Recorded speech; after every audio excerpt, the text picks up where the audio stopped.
Hi, this is Carrie Brownstein. This is DJ Premier. This is Darren Aronofsky. You got the RZA right here. Rose McGowan. Radiohead. Aisha Tyler. Tribe Called Quest. Fred Armisen. Prince Paul. Javier Munoz. Seth Meyers. Tracy Cosmos. Flying Lotus. Hi, we're Chaim, and you're listening to the Talk House podcast. What's up? I'm Elliot Einhorn. Welcome back to the Talk House podcast. My guest today is... Nick Dawson, editor-in-chief of Talk House. So I have a question for you. Please. Am I ever going to be the one who goes, "What's up?" like that, or is it always going to be you?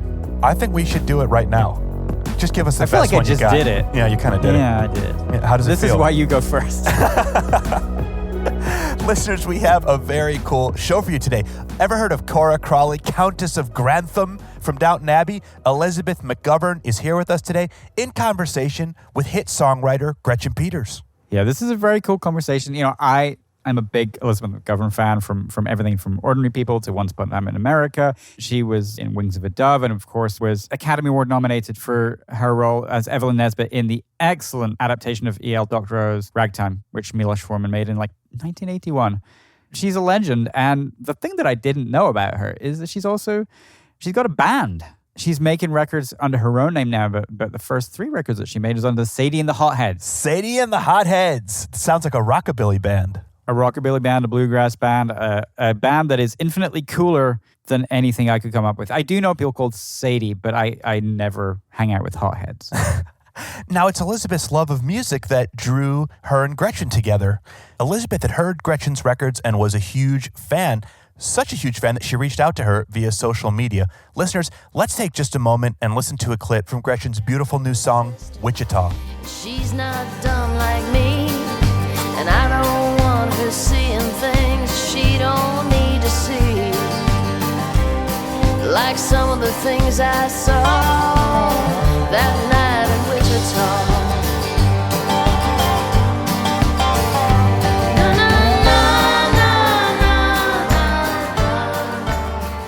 Gretchen is a Nashville-based songwriter. She puts out her own records. She's also plays songs with some amazing artists: Martina McBride, Etta James, Trisha Yearwood, George Strait, Shania Twain, Neil Diamond. Don't forget Bryan Adams. She's co-written with Bryan Adams. Now, Peters just released her new record, Dancing with the Beast, earlier this year. And since there's a new Elizabeth McGovern record coming in December, that's going to be called Postcard from Heaven, we thought we needed to sit these two down for a chat.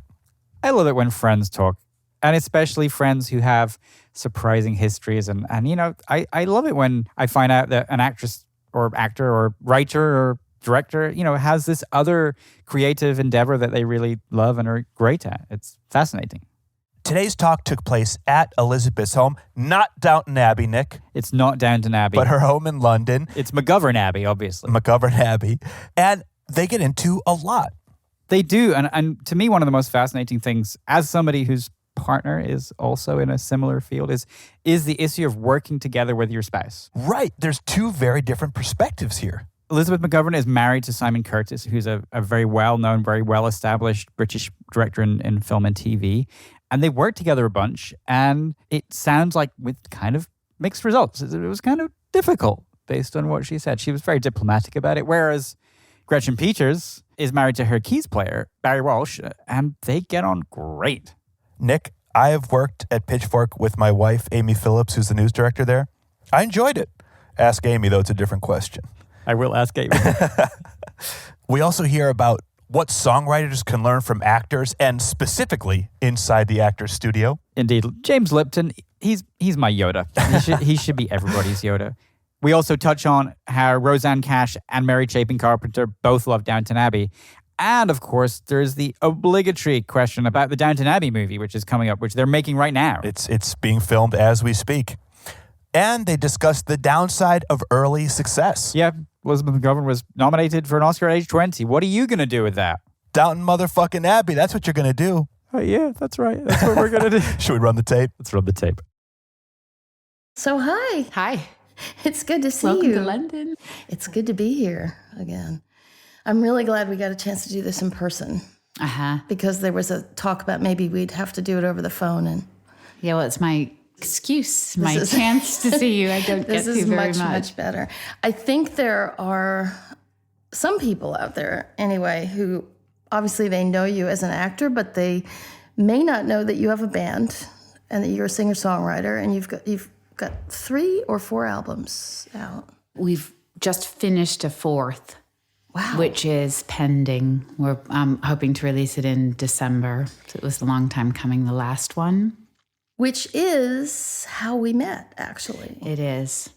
It was... Well, I don't know. I think that I fell in love with you and then either tweeted about it or did an interview about it. Well, you did an interview because you had a record out or coming out in a magazine, a very posh magazine. Yeah. It was like something in Gun. Sort of Downton Abbey-ish. Yeah.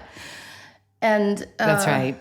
And my brother-in-law's friend in Philadelphia she lives in England, but he's in Philadelphia. Anyway, she sent him a copy, which he sent to me, where you had said something about one of my songs. Yeah, so unlikely. it was so really weird. like Horse and Hound or something like that. It Exactly. Was, yeah, that's right. Now I remember. And me being completely addicted to Downton Abbey. I've actually been a fan of yours since Ordinary People, but currently, at the time, I was...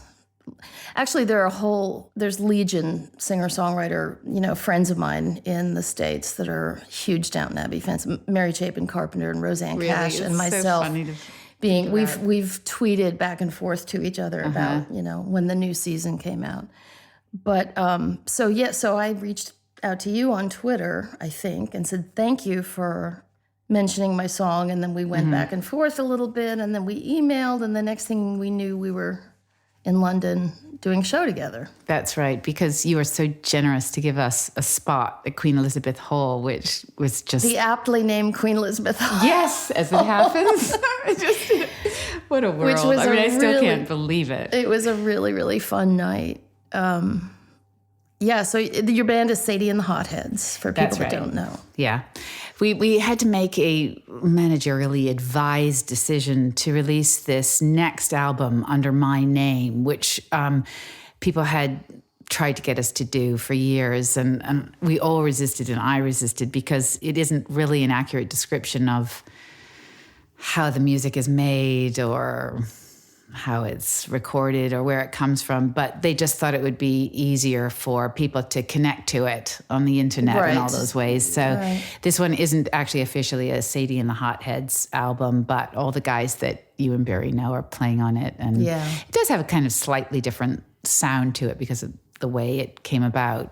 But the plan is to release it as Elizabeth McGovern and see if that makes it easier for people to connect to. So we'll see, that's I have the experiment. to say, I did love your band name. Oh, I know. It's such Thank you. Such a great I know. I mean, it really broke my heart. I liked being an honorary hothead. Oh. But anyway, that was crazy. That was crazy. How random that was. And so unbelievably thrilling for not only me, but everybody in the band. I mean, we still talk about it.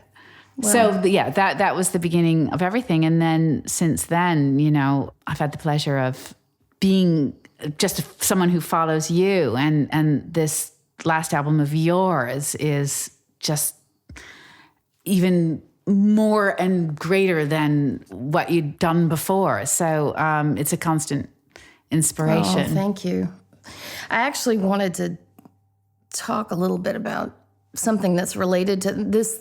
My album is basically 11 stories from young girls to old women. Yeah. And all females, but every age in between. And when I knew we were going to do this, I was thinking about, things that I wanted to talk to you about and ask you about. And it dawned on me, something that really never dawned on me before, which is that I was really interested in writing about older female characters, even when I was maybe 20 years younger than the women I was writing about. I remember being in my 30s and specifically writing songs about women sort of in their 50s, maybe early 60s.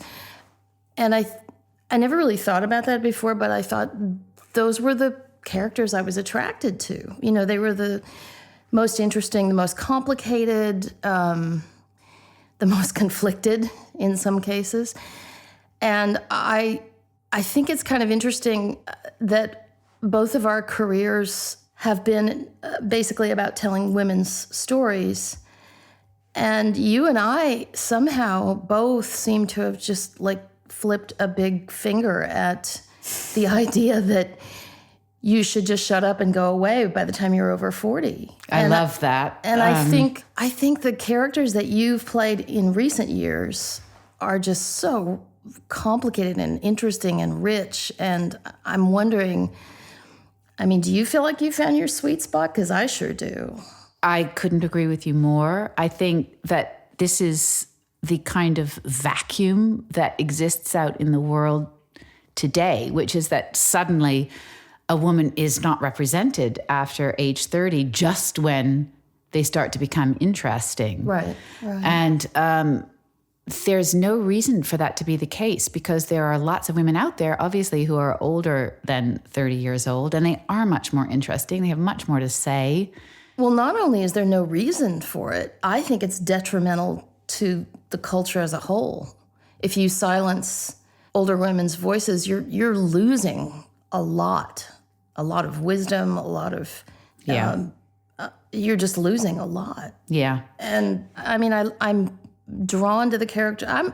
I think Lady Cora, she could have been so one-dimensional, but that wasn't the way you played it. I mean, there was a lot more complexity there, and it's just I always feel like cheering when I see that, when I see somebody playing a woman over 30, 40, whatever, and really giving it all the richness and complexity that it deserves. Well, thank you so much. That obviously means so much to me. I mean, it's so strange to me that we all sort of agree to participate to a certain extent in this system. I mean, that there are so many women who strive to be a less interesting version of who they are at age 50, which is younger. And I've never really quite understood what's wrong with wrinkles, what's wrong with being older. I mean, men accept it in themselves. And I think that so much of the time women buy into and participate what's handed to them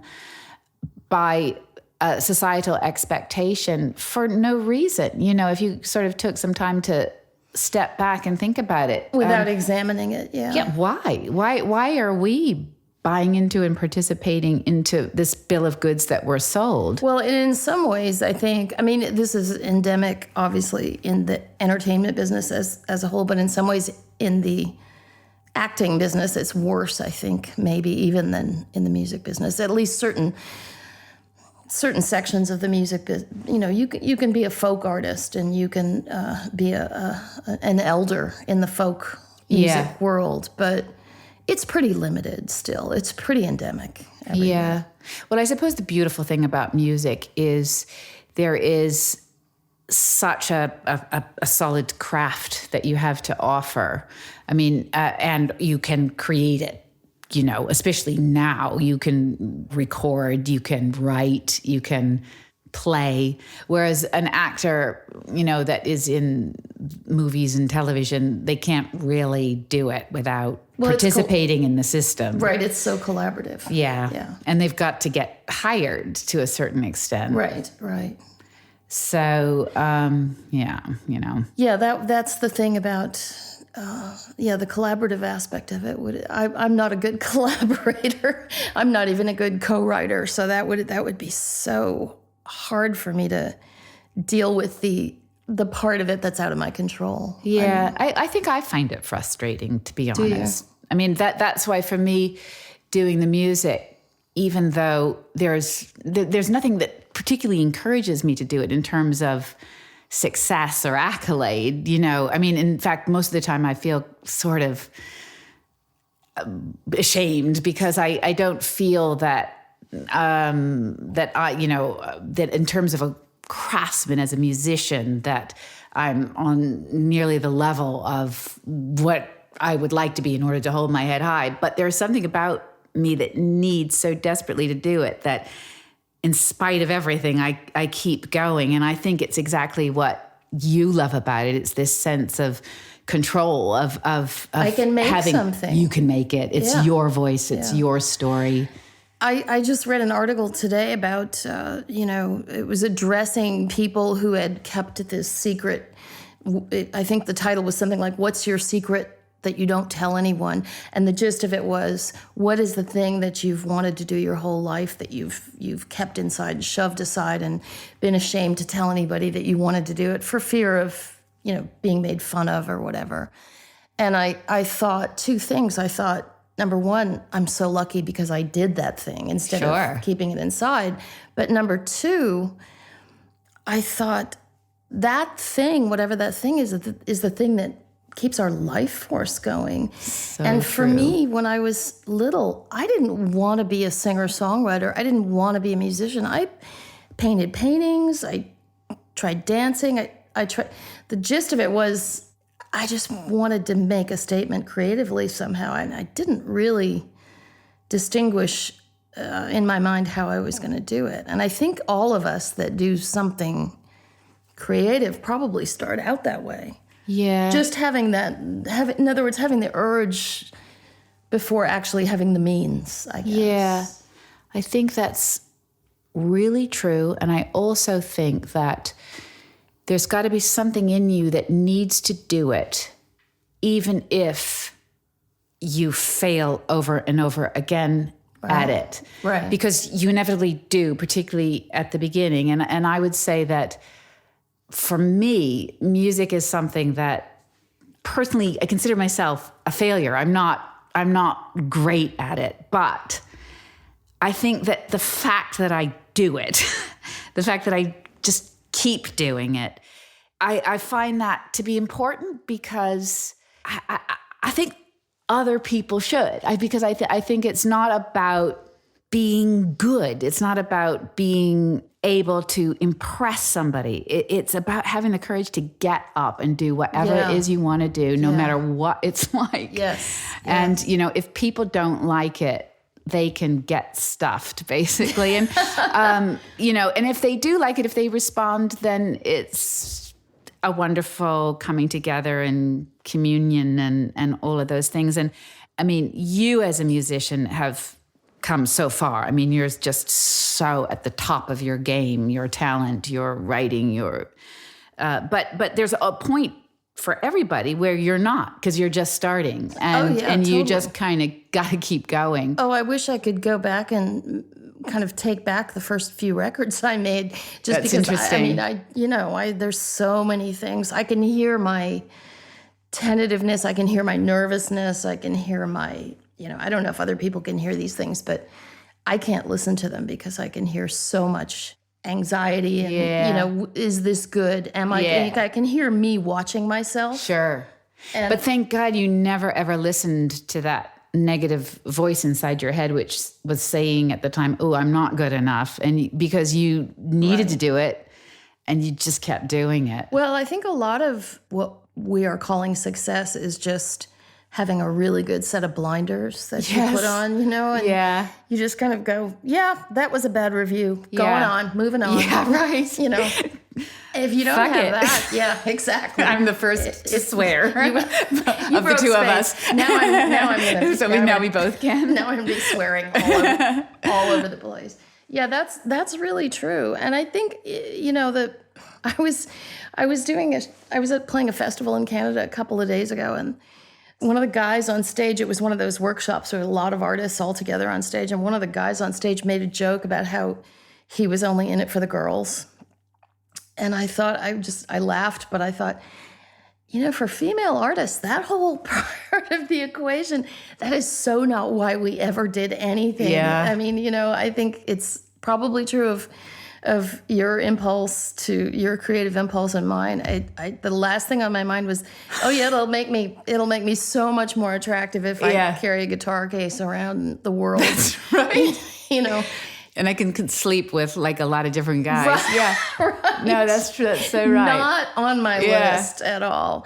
But it's interesting to me that is that's a difference between a lot of male artists that I know and female. It's different being a woman artist. There's some differences in terms of how the world views you.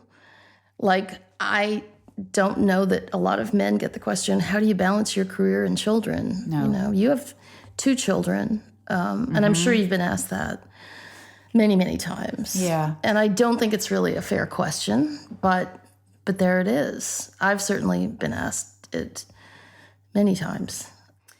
It's sexism is what it is. Oh, yeah. Plain and simple, but Yeah. Or, how do you keep fit? How do you Right. keep your weight, whatever it is? right. Oh, please, let's not have to discuss it. Right. Would you ask Picasso that? Would you? Yeah, I don't think so. Yeah. Speaking of marriage and children and stuff, we are both married to people that we work with. I mean, you work with Simon some of the time. Yeah, I work with my husband, Barry, a lot of the time. pretty the much time. all the time. Well, not Yeah. all the time, but 90% of the time. For us, it's absolutely fantastic. It is. It's negative free. Wow, that is pretty amazing. I think it is, and I think the reason is because we were musical partners first. Mm-hmm. But what about you? And what about you guys? I mean, Simon obviously he's doing movies all the time, some of which you've been in, some of which he's directed you, some of which he hasn't. But I think it's more complicated for us. Really? We've had work experiences that have been wonderful. And most of the time, I'm really, really proud of our efforts when we come together. But it's not without friction. I mean, we keep vowing next time it's going to be great. So we'll see. Maybe the story isn't totally over. I hope that next time I work with him again, I'll have figured out how to. And he probably would say the same. So I don't know. I think maybe it's one of those things that you either are very lucky that way or you're not. I mean, Barry, your husband is such a wonderful guy. Not that mine isn't, but I feel like in some ways, the fact that we know each other so well is a handicap because we don't have that politeness that you have with somebody that you don't know as well. And that becomes an issue. There are lots of issues on a set or a group dynamic that crop up to surprise me when we work together because neither of us have been prepared for it. It becomes a problem that we're not ready to deal with on top of the other pressures of working together.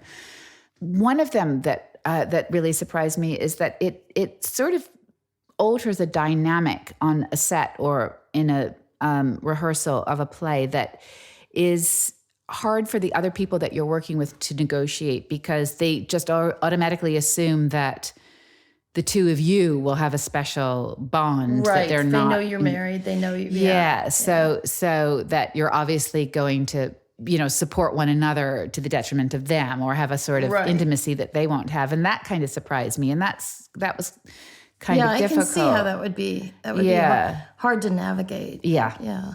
I think with us, it was just really what I said. It was just that we were musically working together from 1990 to 2004. Before we were 14 years of solid friendship, but not a relationship. And our kind of our parameters and our boundaries were so laid down and established for such a long time that going on the road together as life partners was like falling off a log pretty much. So it didn't change your working dynamic? Not at all. I always say music was our first language. Right.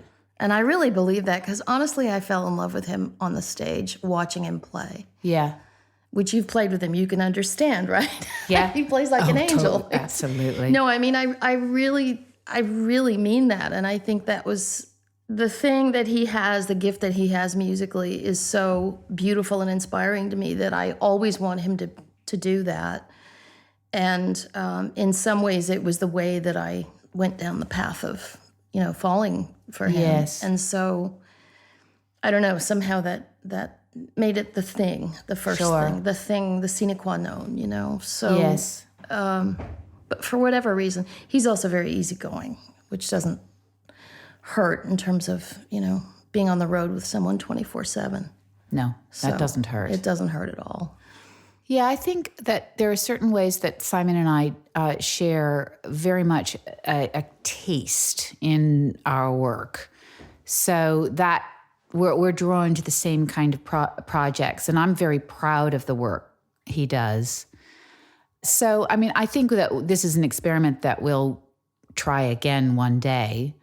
And I think the way that we've found a balance has been healthy for us to work separately for whatever reason, because, then we both have a kind of a strong career identity, for ourselves. That's so important. Yeah, it is. And I must admit, some of it is luck, because both of our careers have been individually strong enough that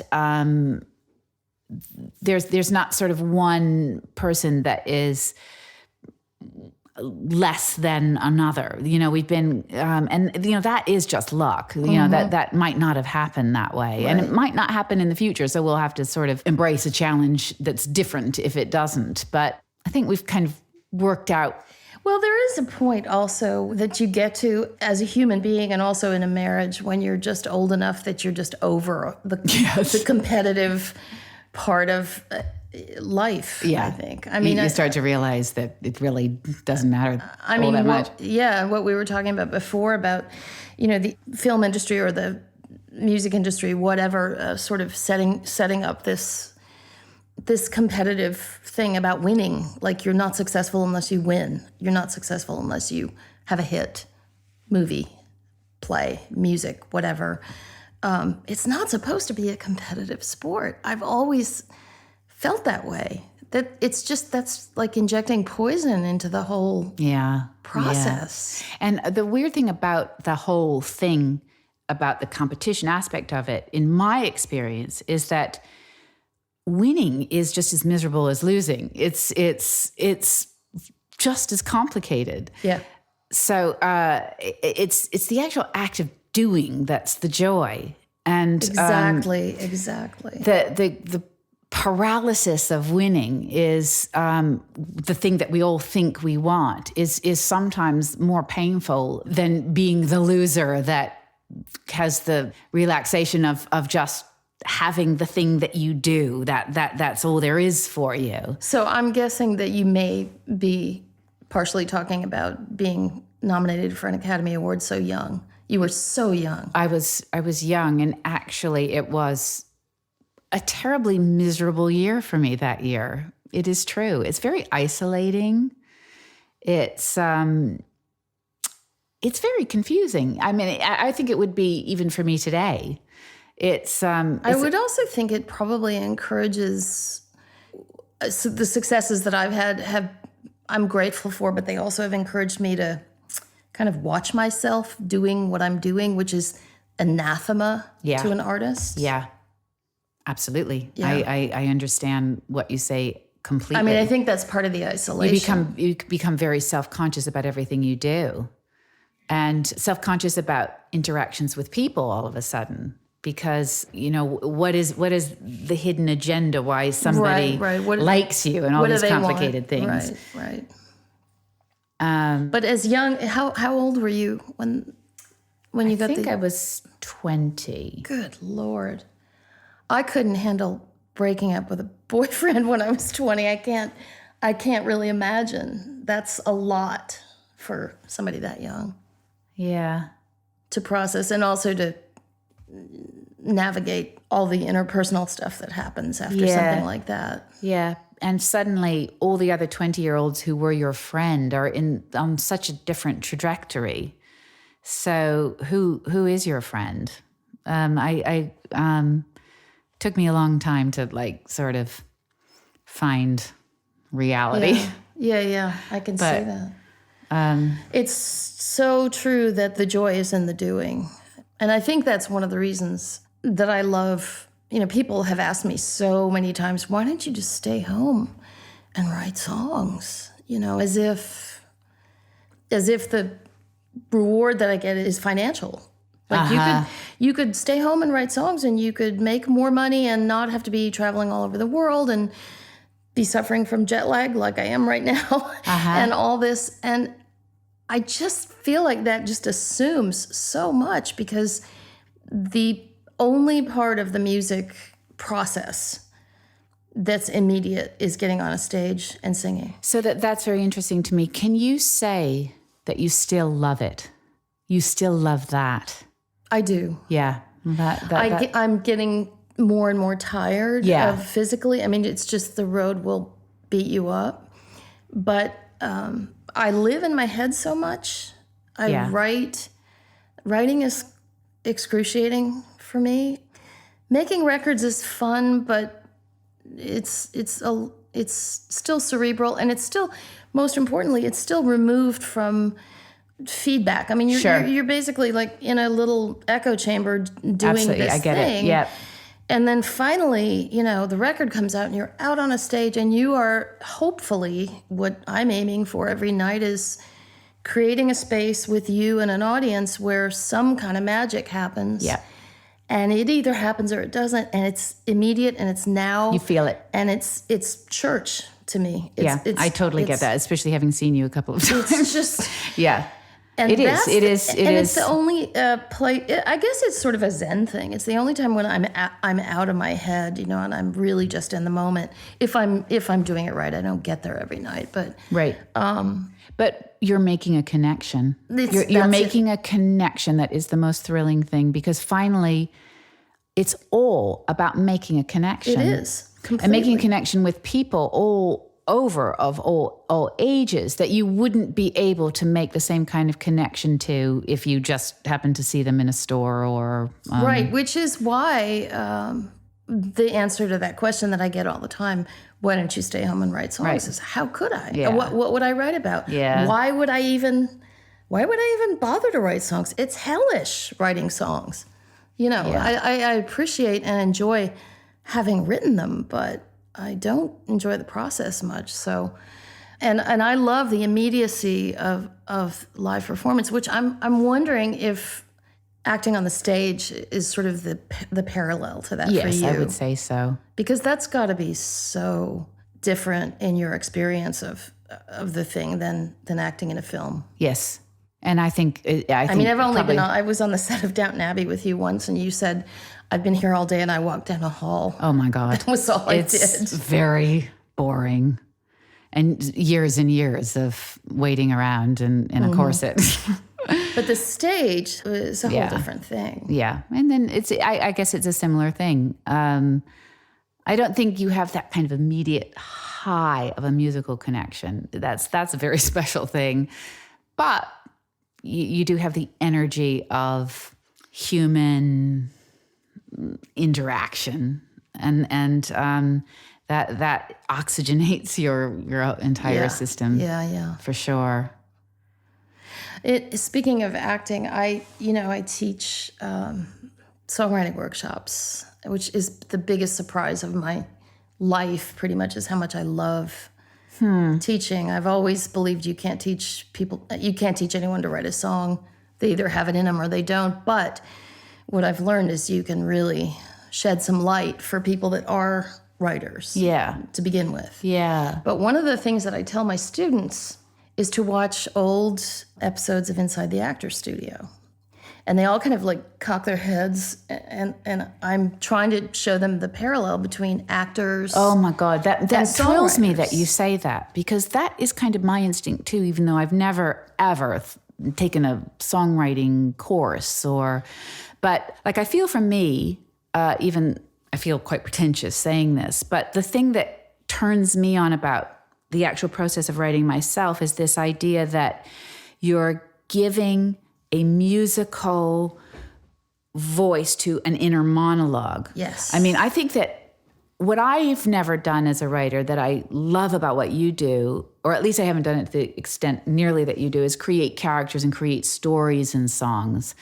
I think that I've only gotten as far as feeling like I'm trying to give a musical voice, a melody to an interior monologue that a character might have, like a kind of not sense memory, but yeah, maybe sense memory. Sure, I think sense memory. Maybe that's the yeah, correct word. Yeah. And then so that you find a melody that actually illuminates this interior monologue.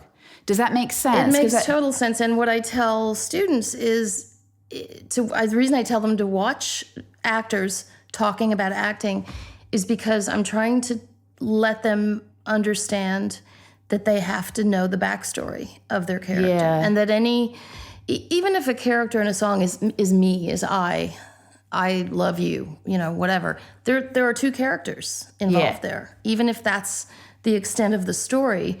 Obviously, if you're telling a story in song, a true story song, you need to know everything about that character. You need to know 90% of the things you're not even going to put in the song. Yeah. And actors fascinate me when they talk about their own process, because I find it's just so much like what I do. I live with, all the characters on this new album, I just live with them until they start telling me what they think. Yeah. And I write it down. Yeah. And if I write something down that's not true, they tell me that's not, I would never say that. Yeah. And I think there's a lot of parallels between preparing for a role and getting to know a character to the point where you can write a song about them. Yeah. Because it's not only who you are as a character, but it's who you're talking to that informs the song. So that's a part of the story as well. But that's why I find it very frustrating about the music business, that there's so much genre defining in music. You're either writing country or you're writing soul or you're writing, whereas I feel like, well, a song should be whatever it's supposed to be. But that's not the advice I get from everybody, that if you want to sell a song, it has to be in a certain genre. I don't know if that ever frustrates you so much. Let me tell you, going back to when I was a frustrated, struggling singer-songwriter in Colorado, and I worked in a record store, and they were telling me to put Joni Mitchell in the folk section, and she was in the middle of making albums. She'd be furious. Jaco Pastorius, Yes. and I'm like, no. who says? Why do we have to have these sections? I hate that, and I think I've always felt like I probably to some extent suffered from it, because I'm a mongrel musically. I grew up with, I know you did, with all kinds of music. Yeah. And the idea that I would sort of stick to this one thing. I was attracted to country music in the 80s because I saw similarities between myself and people like Nancy Griffith, you know. Creating And characters, telling stories. Okay, if that's country music, then I'll go to Nashville. But I always felt hemmed in by that. Yeah. And I agree. I think a song, especially in the writing process, a song just needs to be, it's going to tell you what it needs to become. Yeah. Genre be damned. Yeah. It's kind of predetermined when the song idea lands in your brain, I think. That makes sense to me. Yeah. It's, if we ran the world, if only. that would be the way it would be. If only. So how long have you lived in England? 24 years. No, actually more now, because my daughter is about to turn 25 years. Yeah. So do you still feel American? Yeah. Will you always feel like an American? I've If lived anything, in I probably Nashville and I feel still more. feel like a Yankee, so I'm just... Really? Yeah, oh yeah, definitely. Once a Yankee, always a Yankee. Yeah. Yeah. But your daughters are very British. They're very British. So they seem intelligent and polite. But it's only that they're British. They're neither. I'm American. For better or for worse, especially these days. I feel like I'm sort of honorarily British because I'm here so You've put in the time. much. We love you here. I love it. I love them. I love them back. I think, one of the things that I get from people when I come over on tour is, well, lately in the past couple of years, what the hell is going on in America right now? I mean, as if I can translate, my answer is chaos. Yeah. Is going on. Although I have to say, the picture is not looking very bright here. I mean, Yeah, I know. what's happening in America is happening to varying degrees. So many places. I know, it's frightening. And I remember actually sitting at dinner with you and Simon and me and my husband Barry, and so 3 Americans and 1 Brit, and your husband Simon, the Brit, was before the election. He said Trump's going to win the election. Do you remember that? Yes. And when he was saying He that, said that, and I all was the so 3 of us- furious. Yeah. And you Who said would he have can't, thought? he won't, and we. I know, that's what I felt. And he knew. But you said something very interesting, I think, at that dinner as well, because your father was in the news business. Yeah. And I often pretend that I had that wisdom. I have to confess only to you and the world. But will you say what you said to me? Because it was something about the tide of events took a terrible turn when news became entertainment, Yes. and when the restrictions were lifted. Yes. My father was working for, I think it was ABC News in the probably early 70s, may have even been the late 60s. I think it was the late 60s. And the person that was in charge of entertainment at ABC took over the news department. And my father said, that's the end of the news. He had worked at CBS Reports under Edward R. Murrow, with Walter Cronkite. You know, the news department was sacrosanct. Yeah. And no matter what. There wasn't a blurred line. No, not at all. I mean, they left the news department alone to report the news. And I think his words were prophetic now. Yeah. You know. I think so too. And What it's year would just- that have been, do you think, approximately? It was late 60s. He was a television producer, and it was around the time they started doing those multi-part news documentaries. And they realized that they could market them, and they could make it as successful as, you know, I don't even know if they'd done fictional miniseries yet. I don't even know if that was a thing, but they started to realize we can make money with the news department. Yeah. And that was the years roll, and here we are in 2018, and it's the media that have created the president that we have because he's so good for ratings, and people enjoy watching him. That is such a big part of what we're experiencing, this blurred line. So I think back to that conversation and what you said so much. You know, there's no entertainment that can compete with what's going on in the White House. It's so much more of a addictive soap opera, but it has such serious ramifications. And how this all ends, who knows? Wow, yeah. Every day there's another. Yeah. I was really, I really struggled making this record. I really, really struggled with how do you. Because I don't have an inclination to be a political songwriter, really. I mean, I don't write protest songs, but I struggled with, you can't ignore the elephant in the room. So how do you? Yeah, you're damned if you do and you're damned if you don't. How do you tell these stories? Not to mention the fact that being creative and writing in a world where chaos is coming at you 24/7, it's almost impossible to do. Just. There's no place to settle, that things are upsetting the apple cart, every day. And it's really, really hard to kind of gather your thoughts in an environment like that. But I think most people who are, educated or concerned or care are in such an interesting position, because it feels everything you do that isn't somehow addressing what's happening in the world today seems so irrelevant. Frivolous. Frivolous. Right. Like, how can we go on? And I mean, I'm rehearsing a play right now, and a lot of the time in rehearsal, we sit and think, why are we even bothering? But then again, you got to keep doing what you do. I mean, because we need art. Yeah. I mean, that's what we're fighting for. Absolutely. And I think I was reading something the other day about, liberal arts education's going by the wayside, and everybody's, if you want to get ahead, study math, science, to young people, this is the message now. Mm-hmm. And if we lose the liberal arts, they're talking about not even studying history. If we lose that, we lose our civilization. Yeah. I mean, it is important. Yeah. It may seem frivolous, but I really firmly believe we have to have the arts and we have to fight for them. Yeah. Well, that's encouraging to hear. Yeah.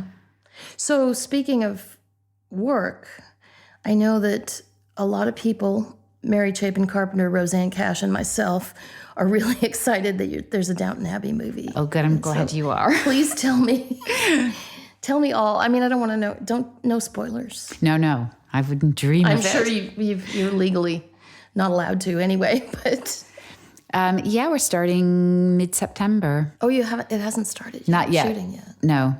I mean, I'm up to my ears in this play, so I haven't been as involved in the preparations. I've kind of, because they're going to start without me, and then I'm going to catch up with them.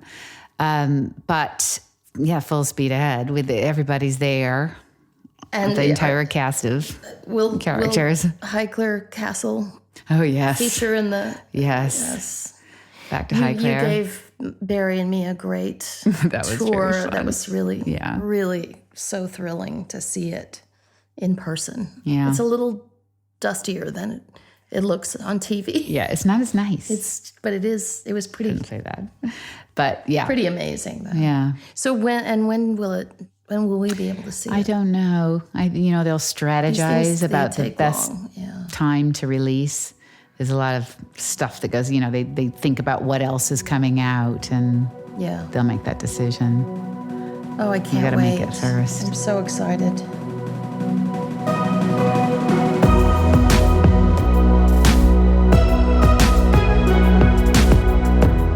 I'm really excited that they did this conversation. That was a great talk. Very cool. Thank you so much to Elizabeth McGovern, Gretchen Peters. Go check out their records. Postcard from Heaven is coming out in December. You can pre-order it right now. Dancing with the Beast is out as we speak. It's out there. Go get it. It's on streaming services everywhere. And if you really enjoy it, buy a copy. Support an artist. Today's conversation was recorded in London by David Waters and in Brooklyn at Hook and Fade Studios by Mark Yoshizumi, who also produced the episode. Thank you, Mark. Our theme song is composed and performed by The Range. Check us out on social media, Facebook, Twitter, Instagram, YouTube, and of course go to talkhouse.com for just amazing daily goodness. Also, make sure to subscribe to the podcast. We have some very cool episodes coming up, including next Tuesday, Aubrey Plaza with Craig Robinson. I'll give you a warning, it gets weird. Weird and wonderful. They had a lot of fun. Till then, I'm Ellie Einhorn. I'm Nick Dawson. Peace!